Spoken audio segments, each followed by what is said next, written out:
प्यारे विद्यार्थियों, मैं डॉक्टर नेमीचंद कुमावत, सहायक आचार्य हिंदी विषय, राजकीय महाविद्यालय रायपुर भीलवाड़ा की इस बीए पार्ट सेकंड विषय हिंदी साहित्य प्रथम प्रश्न पत्र की इस ऑनलाइन कक्षा में आप सभी का हार्दिक अभिनंदन और स्वागत करता हूं। आपके जुलाई माह के पाठ्यक्रम में रीतिकाल से संबंधित पाठ्य सामग्री दी गई है, जिसमें रीतिकाल की परिस्थितियों पर हमने पिछली ऑनलाइन कक्षाओं में अध्ययन कर लिया है। और दूसरा प्रश्न जो रीतिकाल का नामकरण जो विवादास्पद रहा है, उसके ऊपर भी विद्वानों के मतों का तर्कपुष्ट शैली में विवेचन करते हुए, उनकी समीक्षा करते हुए इस प्रश्न का भी हमने विस्तार से अध्ययन कर लिया है। तीसरा जो प्रश्न प्रमुख बनता है वो रीतिकाल की सामान्य विशेषताओं का वर्णन कीजिए। तो रीतिकाल की जो प्रमुख प्रवृत्तियाँ या जो विशेषताएं जो उभर कर के सामने आती है, हमने पिछली ऑनलाइन कक्षा में इसका विस्तार से अध्ययन आरंभ किया था, जिसमें मैंने एक कक्षा में आपको इसकी भूमिका समझाते हुए श्रृंगारिकता की प्रवृत्ति पर विस्तार से चर्चा की और आचार्य प्रदर्शन की प्रवृत्ति, इसके साथ ही अलंकारिकता की प्रवृत्ति और अलंकारिकता की प्रवृत्ति के बाद में आश्रयदाताओं की प्रशंसा और बहुज्ञता एवं चमत्कार प्रदर्शन की प्रमुख प्रवृत्ति और छठी विशेषता भक्ति एवं नीति का वर्णन। यहाँ तक हम पिछली ऑनलाइन कक्षाओं में उदाहरण सहित अध्ययन कर चुके हैं।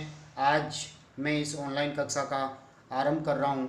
सातवीं विशेषता जो है नारी भावना। इस काल के कवियों के समक्ष नारी मात्र विलास की वस्तु रही है। उसके जननी, गृहिणी, देवी आदि जो पवित्र रूप और गुण होते हैं, वहाँ तक इन कवियों की दृष्टि नहीं पहुँच पाई। डॉक्टर हजारी प्रसाद द्विवेदी जी ने रीतिकाल के कवियों की नारी भावनाओं पर टिप्पणी करते हुए लिखा है, यहाँ नारी, यहाँ का मतलब रीतिकाल में नारी कोई व्यक्ति या समाज के संगठन की इकाई नहीं है, बल्कि सब प्रकार के बंधनों से यथासंभव मुक्त विलास का एक उपकरण मात्र है। अर्थात कहने का तात्पर्य, इन्होंने केवल एक भोग विलास की वस्तु मात्र नारी को समझा है। आज जो नारी सशक्तिकरण का युग जो चल रहा है, जिसमें नारी के आंतरिक गुण और बाह्य गुणों पर हम दृष्टिपात करते हैं और नारी को पुरुष के बराबर कंधे से कंधा मिलाकर चलने का जो अधिकार आज दिए गए हैं, वो प्राय रीतिकाल में देखने को नहीं मिलते हैं। इन कवियों ने नारी के नक्सिक सौंदर्य वर्णन के माध्यम से उसके कमनीय अंगों यानी काम भावनाओं को जन्म देने वाले अंगों का स्थूल वर्णन, मांसल वर्णन यानी उसके चित्र ही उपस्थित किए हैं। काव्य रसिकों को उसके मनमोहक स्वरूप से केवल परिचित मात्र कराया है। उसके समक्ष नारी का एक ही रूप था, विलासिनी प्रेमिका का। अतः वे नारी के अन्य पक्षों की ओर से उदासीन रहे हैं और उसे भोग विलास का एक उपकरण मात्र ही समझा है। इसे इस काल की एक संकुचित दृष्टि हम कह सकते हैं। एक विपरीत गुण, समाज के खिलाफ जाना या अश्लीलता को जन्म देना के रूप में ही इन्होंने नारी का जो प्रतिरूप देखा है, वो इनकी एक संकुचित दृष्टि कही जा सकती है। यहाँ एक उदाहरण देखिए, कौन गण्य पूर्वन नगर कामिनी एके रीति, यानी नारी को अन्य रूपों में, चाहे नगर हो चाहे पूर्व हो, किसी और रूप में उसकी गणना नहीं की जा सकती। कामिनी एके रीति अर्थात उसे केवल एक कामिनी के रूप में, काम भावनाओं को जन्म देने वाली के रूप में ही समझने की परंपरा चल पड़ी। देखत हारे विवेक, और उसके रूप सौंदर्य, लावण्य, उसके मांसल रूप को देखने से व्यक्ति का विवेक हर लिया जाता है, यानी मनुष्य विवेकहीन हो जाता है। चित हरे करी प्रीति, और वो उस रूपवती कामिनी स्त्री से प्रेम करते ही उसका मन जो है प्रेम में डूब जाता है और उसका विवेक जो है विलुप्त हो जाता है। इस तरह से ये देव का एक उदाहरण यहाँ पर दिया गया है। तो देखिए नारी के प्रति कैसी इनकी दृष्टि रही है। आठवीं जो विशेषता प्रवृत्ति जो रीतिकाल के ऊपर करके आती है, वो है आलंबन उद्दीपन रूप में प्रकृति चित्रण। यानी प्रकृति चित्रण हर काल में होता आया है, लेकिन इस काल में उद्दीपन रूप में प्रकृति का चित्रण करने में इन कवियों को सफलता मिली है, क्योंकि वियोग में ही प्रकृति उद्दीपनकारी नजर आती है और संयोग की क्षणों में आलंबन रूप में प्रकृति का चित्रण होता है। प्रकृति का चित्रण रीतिकाल में आलंबन और उद्दीपन दोनों रूपों में हुआ है, जो स्वाभाविक है, क्योंकि रीतिकालीन कवि दरबारी थे अतः उनके पास प्रकृति के उन्मुक्त वातावरण में विचरने का अवकाश उनके पास नहीं था। प्रकृति का चित्रण इस युग में नायक और नायिका की मानसिक दशा के अनुकूल ही किया गया है। प्रकृति के उद्दीपन रूप का चित्रण षड ऋतु यानी 6 ऋतुओं का आधार पर और 12 मासा वर्णन यानी 12 महीने की ऋतुओं का आधार पर किया गया है। इसी पद्धति को इस काल में अपनाया गया है। पावस ऋतु में यानी वर्षा ऋतु में प्रेमी प्रेमिका के मिलन के अवसर पर कवियों का मन खूब रमता हुआ दिखाई पड़ता है। सेनापति जी को प्रकृति चित्रण में काफ़ी सफलता मिली है, क्योंकि इन्होंने श्लेष वर्णन करके प्रकृति का दोहरा चित्रण भी किया है। एक उदाहरण यहाँ पर आपके सामने प्रस्तुत है सेनापति जी का।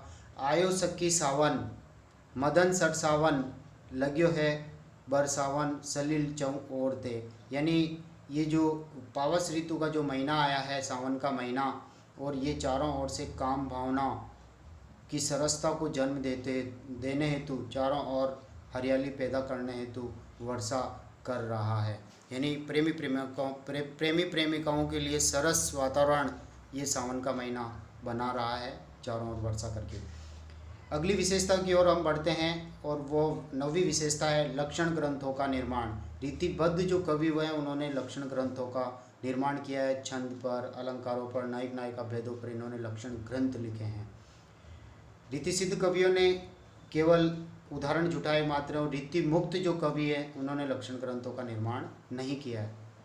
देखिए, रीतिकाल में कवि कर्म और आचार्य, रीतिकाल में कवि कर्म और आचार्य कवि कर्म एक साथ चलते रहे हैं। रीति मुक्त कवियों को छोड़कर इस काल के अधिकांश कवियों ने लक्षण ग्रंथों का निर्माण किया है। रीतिबद्ध कवियों ने सीधे रूप में लक्षण और उदाहरण प्रस्तुत किए हैं। रीति सिद्ध कवियों ने केवल उदाहरण जुटाए। इस युग में ऐसी परिपाटी चल पड़ी कि कोई भी कवि रीति शास्त्रीय ज्ञान के बिना राज दरबार में आदर का पात्र नहीं बनता था। परिणाम स्वरूप कवियों ने पांडित्य प्रदर्शन कर लक्षण ग्रंथों की रचना की।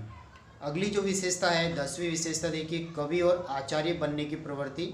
रीतिकाल के प्राय सभी कवियों पर आचार्य बनने की धुन सवार थी।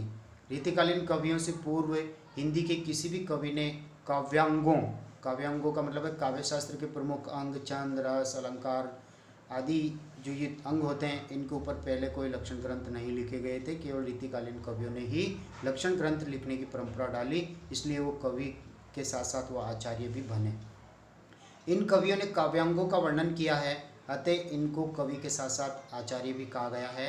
रीति ग्रंथ लिखने में परिपक्वता और अनुभव की ज़रूरत होती है, जो इन कवियों में प्राय नहीं मिलती है, क्योंकि इन्होंने केवल संस्कृत के जो काव्य ग्रंथ थे उनका केवल ब्रज भाषा में अनुवाद मात्र किया, इसलिए इनमें मौलिकता का सर्वथा अभाव है। अगली जो विशेषता है, 11वीं प्रवृत्ति जो उभर कर आती है रीतिकाल में, वो है षड ऋतु और 12 मासा वर्णन। यानी 6 प्रकार की ऋतुओं को आधार बना करके और 12 मासा 12 महीने की ऋतुओं को आधार बना करके वियोगिनी नायिका का इन्होंने चित्रण करने की पद्धति अपनाई। रीतिकाल में श्रृंगार के संयोग और वियोग दोनों पक्षों की प्रधानता रही है। दोनों पक्षों का वर्णन हुआ है। नायक नायिका के सुख दुख को ऋतुओं के माध्यम से प्रकट किया गया है। ऋतु वर्णन में संयोग सुख चित्रण हुआ, जिसमें होली, उपवन विहार, हिंडोला यानी झूले आदि का वर्णन किया गया, जबकि 12 मासा वर्णन में वियोग के दुखों का चित्रण किया गया है, जिसमें वियोगिनी नायिका की दशा को ऋतुओं के माध्यम से, हर महीने की ऋतु के माध्यम से उत्तरोत्तर उसकी बिगड़ती हुई दशा को, मार्मिक दशा को दिखाया गया है। अगली 12वीं विशेषता उभर करके आती है हमारे सामने, नक्सिक वर्णन की प्रवृत्ति। रीतिकालीन कवियों ने नायिका के सौंदर्य वर्णन में नक्सिक वर्णन की पद्धति को अपनाया है। नक्सिक यानी पैर के नाखूनों से लेकर के सिर की चोटी तक का उसका संपूर्ण सौंदर्य वर्णन, मांसल वर्णन इन कवियों ने किया है। कवियों का ध्यान उसके शरीर के समस्त अंग प्रत्यंगों पर अधिक गया है। नख से सिक तक सौंदर्य वर्णन में इन कवियों का मन खूब रमा है। नक्सिक वर्णन में कवियों ने अपनी मर्यादा का जरा सा भी ध्यान नहीं रखा है। छोटी सी बिंदी को लेकर के तिल हजारा नामक ग्रंथ लिखा गया और अलग यानी बालों को लेकर के अलग शतक तक की रचना कर डाली है। तो ये नक्सिक वर्णन की प्रवृत्ति भी रीतिकाल में प्रमुख रूप से उभर कर आती है। अगली विशेषता की ओर हम बढ़ते हैं, नायक नायिका भेदों का चित्रण। इस काल के सभी प्राय रीतिबद्ध कवियों ने और रीति सिद्ध कवियों ने नायक नायिका भेदों का चित्रण किया है। देखिए यहाँ पर रस के आलंबन स्त्री और पुरुष जिनको नायक और नायिका कहा जाता है, नायक और नायिका के जितने भेद और प्रभेद हो सकते हैं, इन सब का वर्णन इन कवियों ने कर डाला। शायद ही कोई भेद इन कवियों की दृष्टि से ओझल हुआ हो, यानी अदृश्य हुआ हो। जैसे नायक के भेद, अनुकूल नायक, दक्षिण नायक, सट नायक, धृष्ट नायक, इसी तरह से नायिकाओं के जो भेद हैं, पोषित पतिका, आगत पतिका, कलहांतरिता, इस तरह से जो जितने भेद हो सकते हैं वो सारे भेद इन कवियों ने किए हैं। इस क्षेत्र में इन्होंने संस्कृत साहित्य को भी पीछे छोड़ दिया। अगली जो विशेषता है, 14वीं विशेषता की ओर हम बढ़ रहे हैं, वो है मुक्तकों की अधिकता। यानी प्रबंध काव्य, खंड काव्य, जो महाकाव्य के दो भेद हैं, प्रबंध काव्य और खंड काव्य, इनके अतिरिक्त जो मुक्तक काव्य हैं उनका प्रयोग इन कवियों ने किया है। मुक्तक में क्या होता है कि हर पद अपने आप में स्वतंत्र होता है, हर पद, हर छंद, उसमें पूर्वापर संबंध नहीं होता, पहले की कथा और बाद की कथा से उसमें तारतम्यता नहीं होती है, हर पद अपने आप में स्वतंत्र होता है। जैसे रीतिकालीन कवियों की काव्य रचना का मुख्य उद्देश्य तत्कालीन राजाओं एवं रईसों की रसिकतामयी प्रवृत्ति को या वृत्ति को संतुष्ट करना था। उस समय के कवि राज दरबारी वातावरण से घिरे हुए थे। ऐसी स्थिति में चमत्कार दिखाकर प्रशंसा प्राप्त करने के लिए उन कवियों को मुक्तक शैली अधिक अनुकूल पड़ी, इसलिए मुक्तक काव्यों की रचना ही अधिक हुई है। प्रबंध काव्यों की रचना प्राय बहुत कम हुई है। जैसे केशवदास जी ने रामचंद्रिका प्रबंध काव्य के रूप में लिखी है, इसी तरह से देव कवि ने भी लिखा है। तो आचार्य शुक्ल जी के शब्दों में मुक्तक प्रबंध की विस्तृत वनस्थली का एक चुना हुआ गुलदस्ता है।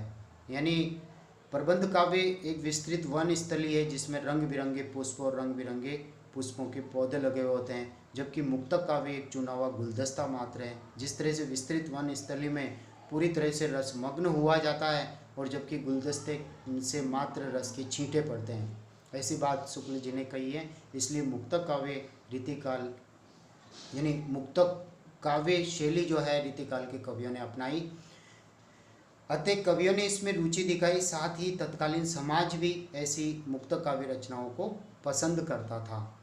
आगे की प्रवृत्ति की ओर हम बढ़ रहे हैं। 15वीं प्रवृत्ति यानी विशेषता, इस रीतिकाल की जो सामान्य विशेषता है वो है वीर काव्य की रचना। यानी कुछ कवियों में वीर रस की प्रवृत्ति भी हैं, जैसे भूषण इस काल के राष्ट्र कवि भी कहे जाते हैं।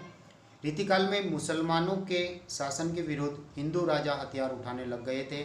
औरंगजेब के अत्याचारों के विरुद्ध दक्षिण भारत में शिवाजी, पंजाब में गुरु गोविंद सिंह, राजस्थान में जसवंत सिंह जी और दुर्गादास जी आदि खड़े हो गए थे। अति कुछ कवियों ने राजाश्रय में रहकर के अपने आश्रयदाताओं की वीरता का यानी वीर रस का वर्णन भी किया है। इनमें भूषण कवि, पद्माकर, सूदन और लाल कवि आदि प्रमुख हैं। अगली विशेषताओं की ओर हम बढ़ते हैं और वो विशेषता है ब्रजभाषा की प्रधानता।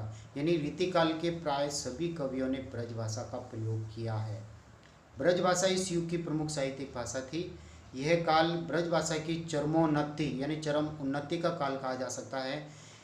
इस भाषा में विशेष निखार, मधुरता एवं प्रांजलता का समावेश हुआ है और भाषा में इतनी प्रौढ़ता आई कि भारतेंदु काल यानी आधुनिक काल का जो पहला कालखंड है, काव्यधारा है, वो है भारतेंदु काल तक कविता के क्षेत्र में इस ब्रजभाषा का आधिपत्य रहा है। अगली विशेषता की ओर हम बढ़ रहे हैं। अंतिम विशेषता यानी 17 विशेषताएं मैंने आपके सामने रखी हैं। इनमें से भले ही आप कुछ भूल भी जाएं, 10, 12, 15 तक विशेषताओं का आप वर्णन कहीं कहीं बीच बीच में उदाहरण दे दें तो मैं कह देता हूं कि आपके 80 और 90% नंबर आ सकते हैं। और यदि पूरी विशेषताएं आप याद कर लेते हैं क्रमबद्ध रूप में और उनको अच्छी तरह से परीक्षा में लिख के आ सकते हैं तो 90 से ऊपर भी नंबर आपके आ सकते हैं।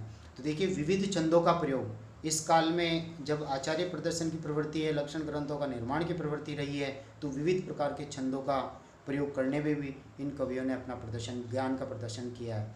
रीतिकाल में अधिकतर कवित, सवैया और दोहे जैसे छंदों का प्रयोग किया गया है। यद्यपि बीच बीच में छप्पे, बरवे, हरिपद आदि छंदों का प्रयोग भी देखा जा सकता है, किंतु रीतिकालीन कवियों की दृष्टि सवैया और दोहे में ही अधिक रमी है, क्योंकि ये छंद ब्रजभाषा की प्रवृत्ति के अनुकूल पड़ते हैं। और केशवदास जी ने जो रामचंद्रिका लिखी है वे तो छंदों का अजायब घर कही जाती है। अजायब घर में जिस तरह से तरह तरह के पशु, पक्षी और जानवर रहते हैं, उसी तरह से छंदों के विविध जो प्रकार होते हैं उन सभी का प्रयोग केशवदास जी ने अपनी रामचंद्रिका में किया है। अब हम निष्कर्ष की ओर बढ़ते हैं। उपर्युक्त विवेचन का आधार पर यह कहा जा सकता है कि आचार्यत्व और श्रृंगारिकता रीतिकाल की दो प्रमुख प्रवृत्तियां उभरती हैं। इनके साथ साथ अनेक प्रवृत्तियां भी विकसित हुई। यह युग श्रृंगार प्रधान था, यानी श्रृंगार के दोनों पक्षों का संयोग और वियोग, दोनों पक्षों का वर्णन इन कवियों ने खूब बढ़ चढ़ करके किया है और अश्लीलता की हद तक भी पहुंचा है। इस युग का वातावरण रसिकता के अनुकूल रहा है। चमत्कार प्रदर्शन की प्रवृत्ति के कारण अलंकरण तथा उक्ति वैचित्र्य का समावेश, यानी वक्रोक्ति अलंकार का प्रयोग भी इन्होंने किया है। अतिशयोक्ति और अत्युक्ति अलंकारों का प्रयोग भी हुआ है, क्योंकि बढ़ चढ़ कर के वर्णन इनको करना पड़ता था आश्रयदाताओं की प्रशंसा में। भक्ति, नीति और वीरता को भी इस युग के कवियों ने स्थान दिया है। लक्षण ग्रंथों की रचना भी खूब हुई है। इन काव्यों का केंद्र बिंदु सर्वत्र नारी रही है, यानी रीतिकाल का जो काव्य हैं उसकी जो प्रमुख विषय वस्तु जो श्रृंगारिकता है वो बिना नारी के पूर्ण नहीं होती, यानी नारी को प्रमुख विषय बनाया है। नारी के प्रति प्रेम भावना, श्रृंगार भावना को लेकर के रीतिकाल का काव्य लिखा गया है, जिसे इन कवियों ने मानवीय व्यक्तित्व से वंचित करके नायिका भेदों के रूप में, उपभोग के रूप में ही प्रस्तुत किया है। इस दृष्टि से इस काल के जो कवियों की नारी के प्रति जो दृष्टि है वो अत्यंत संकुचित है। तो प्यारे विद्यार्थियों, 2 ऑनलाइन कक्षाओं में हमने इस आपके रीतिकाल की सामान्य विशेषताओं का जो सामान्य विशेषताएं हैं उनको 2 ऑनलाइन कक्षाओं में हमने पूर्ण किया है। प्यारे विद्यार्थियों, आप अच्छी तरह से याद करके परीक्षा में इसे लिखें और अधिक से अधिक अंक प्राप्त करें। जय हिंद, जय भारत।